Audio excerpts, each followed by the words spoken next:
Bitcoin just to Nvidia, guys, and we have to talk about this. So let's jump into this, my passive income investors.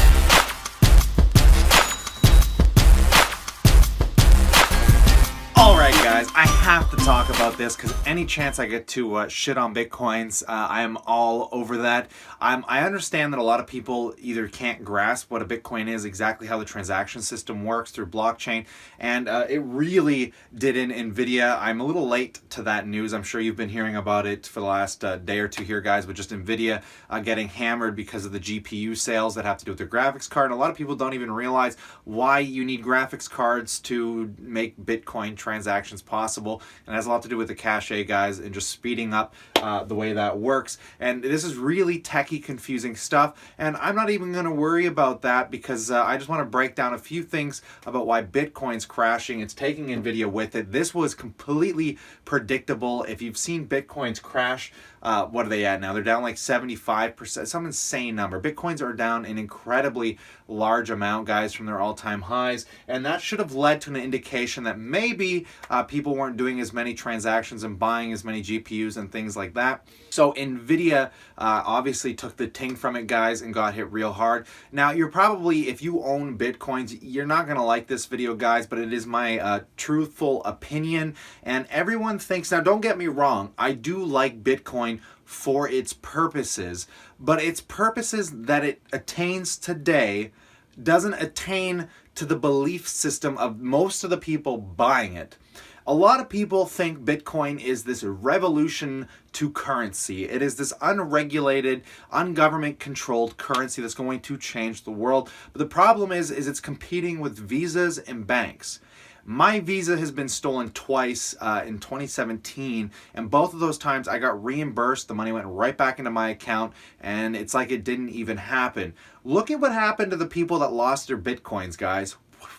Gone forever. No insurance, no guarantees, no nothing. All right, now don't get me wrong. Bitcoin has a purpose. I will get to that in a second. But let me talk about the other big problem that people seem to keep overlooking when it comes to building a global transaction system that's better than the ones that currently exist. And I pulled up these numbers, guys, here. Just put this in perspective in a moment.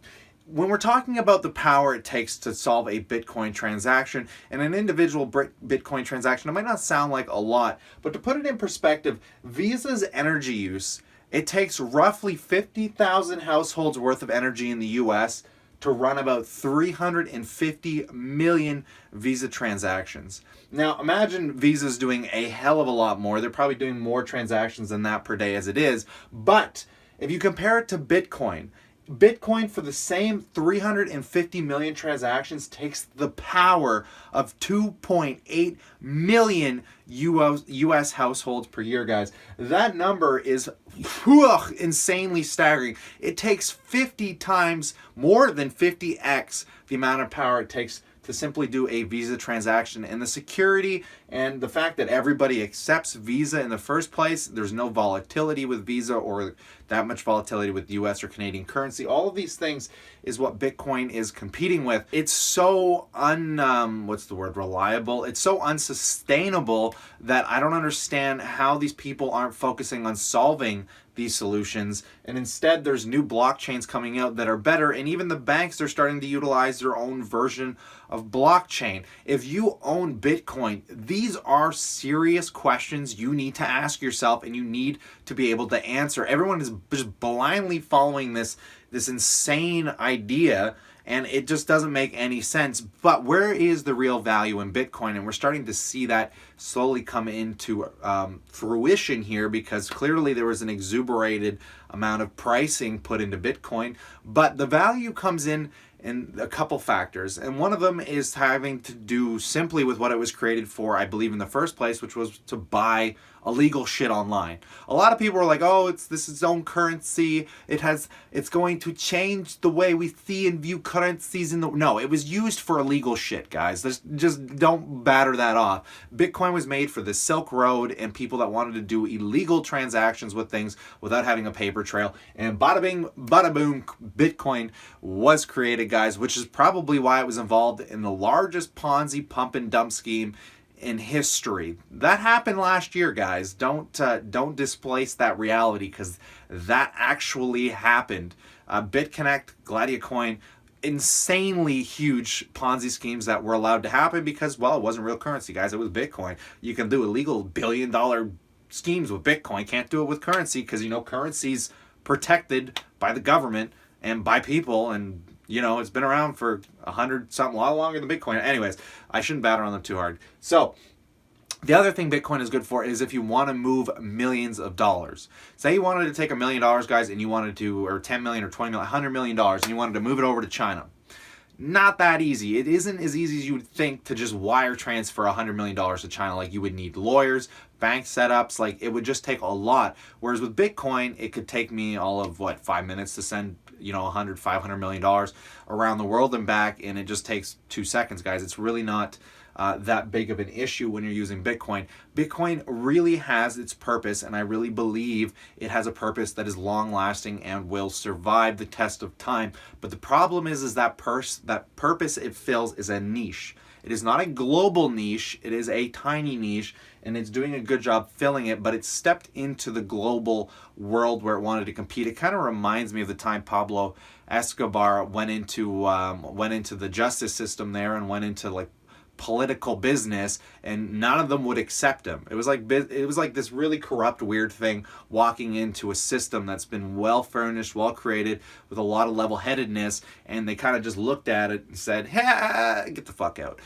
That was just the reality of what happened to Bitcoin, guys. Now, if you own Bitcoins, I feel for you. If you're not day trading them and you're owning them, my heart goes out to you, but kind of an idiot. I really don't like them, guys, and I have a lot of reasons not to like them, and unless my answers can be answered, or my questions, can be answered, I'm never going to like Bitcoin. Where their true value lies is very hard to understand because, again, that depends on how prevalent the illegal markets are. Now, if the black market expands, you would presume Bitcoin would go up with that because this is the number one thing used on the black market. So I haven't talked a lot about Nvidia. If you haven't noticed, I really have a hard-on against Bitcoin, literally. And Nvidia, unfortunately, got taken down with these Ponzi pump and dumps that went on in 2018 here, guys. They finally saw it all the way through, and all of a sudden, Bitcoins weren't worth what they were worth anymore, and people realized they didn't need hundreds of GPUs just lying around and graphics cards, so they just sold them off used. Really good graphics cards. They said, forget it, let's get the rest of our money out of this, let's scrap everything down and get rid of it. So nobody was buying new ones, which led Nvidia down this horrible track to current disaster. But if you are an Nvidia shareholder, you're going to be screwed for a little bit. Those kind of numbers you're not just going to pull in overnight, obviously. But if you are new to Nvidia, now might be a good time to perhaps even pick those shares up. Which is a reminder, guys, if you really enjoy kind of this information, maybe you should slap a like on it, consider subscribing. I'd really appreciate it.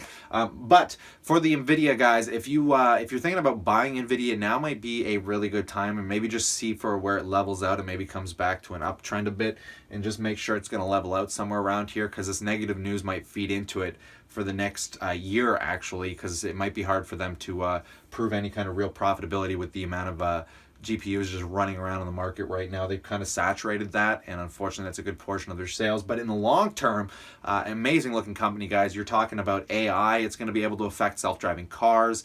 This is a staple, I think, to society and tech. If you are not in tech, well, it's something you should learn if you've never built a computer. I use a custom computer here at home. I had to get it fixed not too long ago, and you start understanding kind of these companies that put all of these parts together to make these fantastic videos, guys, which are not that easy to put together. It takes a long time. Now, if you guys are sticking around, I am a passive income investor. I usually don't buy things that don't pay dividends, and none of these pay dividends, so I don't really want to own any of them, and I don't really see the speculative value. I don't understand any of these well enough to want to buy into them long term, or even for a short/swing trade. But tomorrow I am going to reveal my entire portfolio. It's something I haven't done all at once, but some of you guys have been asking. A lot of you have actually been asking what my net worth is, and generally what my portfolio is made up of. So I'm going to do a breakdown tomorrow of my entire portfolio and show you guys how I make my passive dividend income. And then on top of that, once at the end of every month, guys, I am going to break down how much passive income I have actually made and how much more I'm going to make in the future. I'm going to reveal to you my dividend month over month over month. I am trying to scale my dividend